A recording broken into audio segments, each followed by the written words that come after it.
بسم الله الرحمن الرحيم.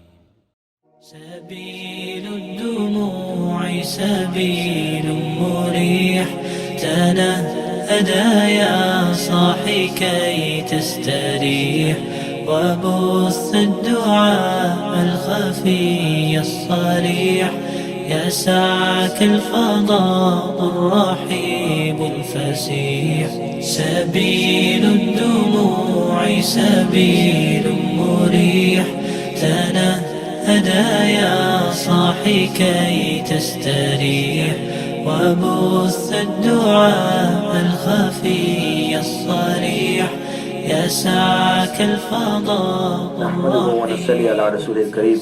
أما بعد. Assalamu alaikum wa rahmatullahi wa barakatuh. A query that was raised on our YouTube channel and does come often, and also there's been some confusion regarding this, is the permissibility or otherwise of the UK student loans. So what we hope to do today is present to you the position on that, based on details which can be found on the government website, which is www.gov.uk/repaying-your-student-loan/overview. The plan that we will look at is called Plan 2 because Plan 2 became valid after 1st of September 2012. And also our focus will be on tuition fee loans and maintenance loans rather than the other financial systems which are available. So most of the information, as I said, that will be presented will be from that website. According to Plan 2, a student loan has to be paid back when one starts to earn £21,000.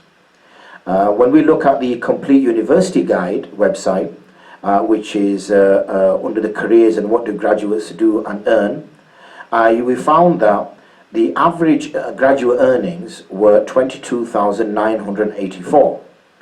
It's also quite clear that the motivation, or the main motivation for many individuals who attend university is to obtain a degree, which will obviously get them a better job, and one that will assume that will be earning in excess of £21,000 either within a few years or almost immediately.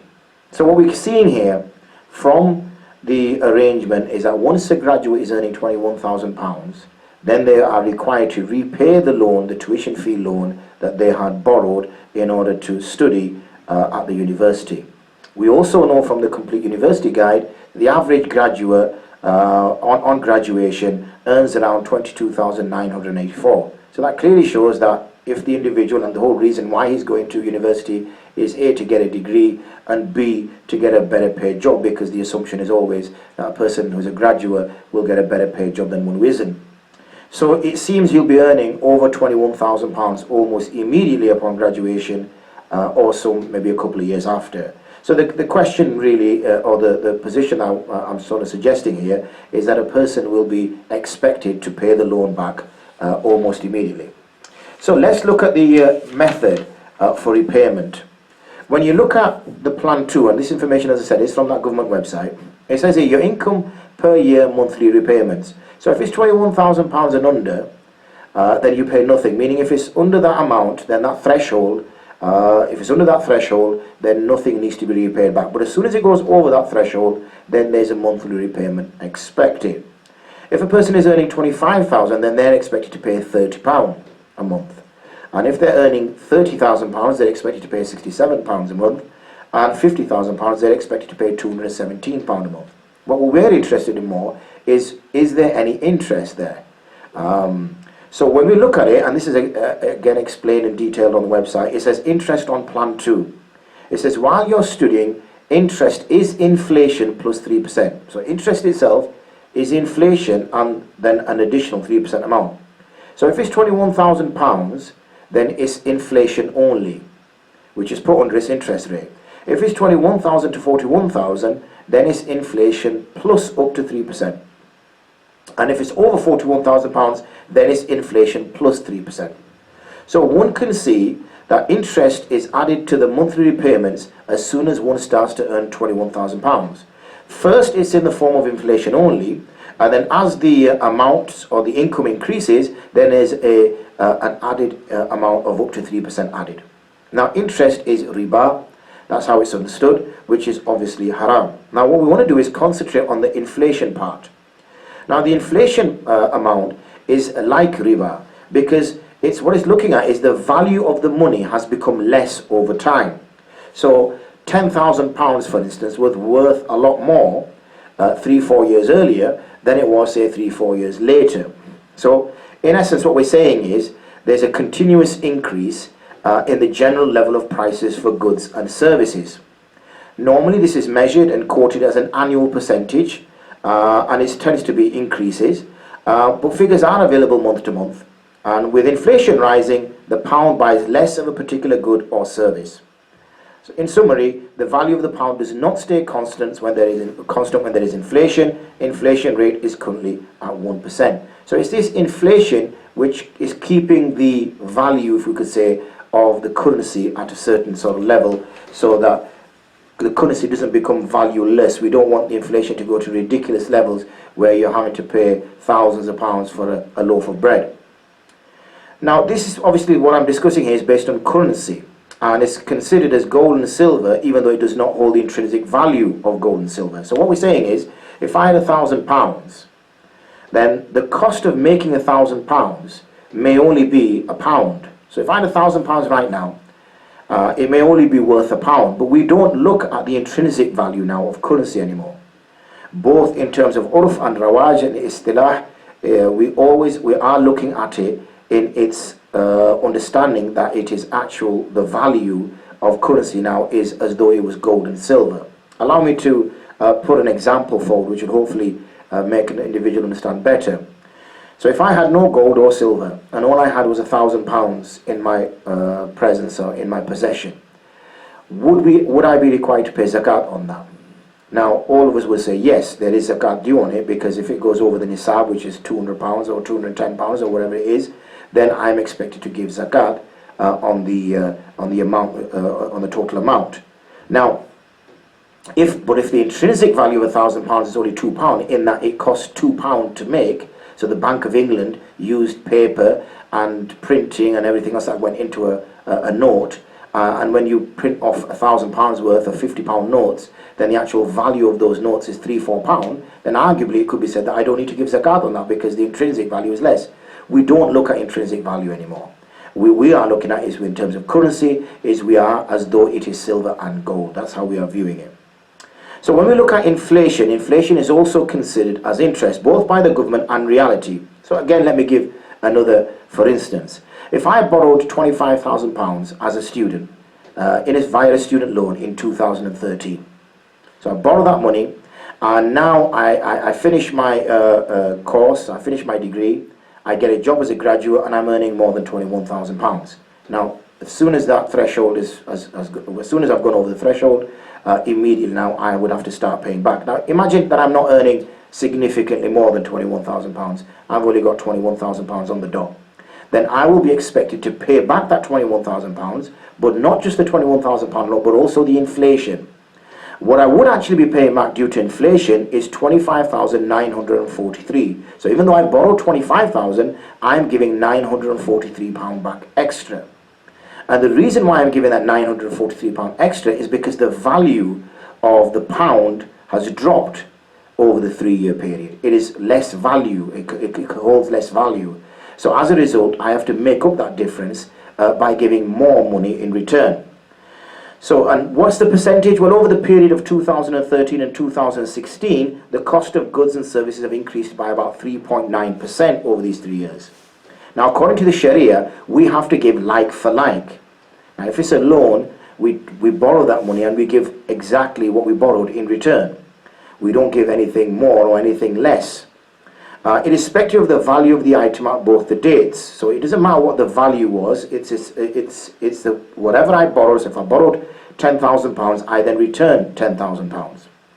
If you looked at it from, say, the gold perspective, it's imagine I loaned out a kilogram of gold in 2014. So I loaned out somebody, I said to somebody I need to borrow, and we weren't working in currency, we were working in gold and silver. They gave me a gold bar, a kilogram's worth of gold bar, and say it was worth £33,000. When I then received a kilogram of gold in 2016, because I loaned this out, And I asked the gentleman who wanted to borrow it off me that, when are you going to give me this back? And he said to me, he'll give me a kilogram's worth back in 2016. And so 2016 appears, but now the gold price has dropped, or the value of gold has gone lower than it was before. Now it's worth £30,000. I cannot ask him for £33,000 by saying, oh, well, you need to give me £33,000 worth of gold because I gave you £33,000 worth of gold. By saying that its value has dropped over the time. So the loanee has to make up the difference of 3,000. Rather, if I loaned out a kilogram of gold, then I will get in return a kilogram of gold.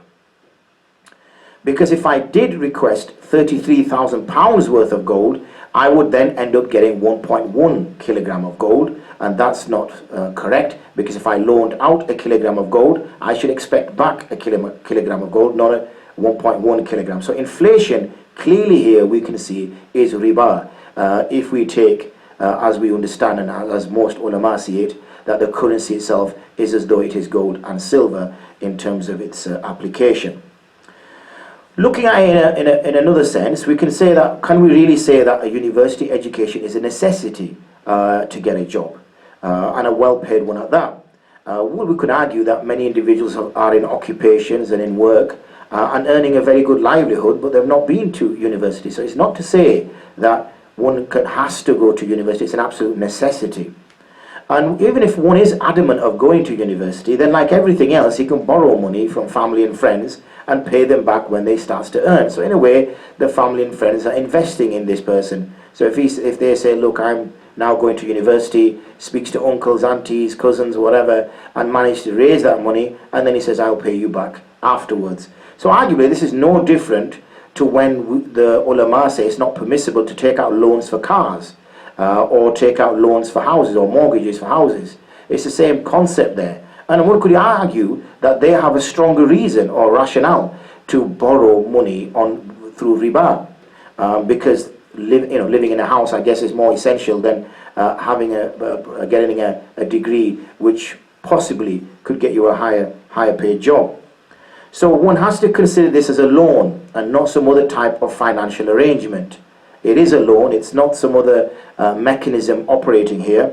Even if the lender agrees to free the loanee of the debt, because if he's not earning over £21,000 and the government says, you don't need to pay anything back, that's fine, because it's a case of the person who's loaned the money to put a condition on it as such that, sometimes we say, pay me back when you've got the money, or pay me back when you can. Things of that nature, even though those conditions should be tied down so that it's a lot clearer. Otherwise, if there's no kind of end date, then it becomes problematic. But in a nutshell, what we're saying here is that the student loan is a loan. It is borrowed and has to be paid back when a certain condition has been met. The loan has to be paid back, and at least inflation has to also be paid back. And as we saw with the example there, inflation means an addition in that scenario I gave you of around £900.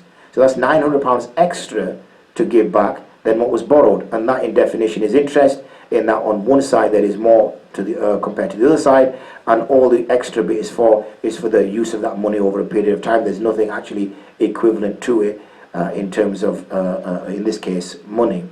And we also gave another example giving the gold perspective as well. Due to the fact it's an interest-bearing loan, due to the fact it's a riba loan, it would not make taking out UK student loans permissible for Muslim students. What Muslims and Muslim students should be doing is lobbying the government to try to come out with some other Sharia-compliant arrangement in order for Muslim students to be able to go to university and further integrate within UK society. وآخر دعوانا أن الحمد لله رب العالمين. السلام عليكم ورحمة الله وبركاته. وبث الدعاء الخفي الصريح يسعك الفضاء الرحيم.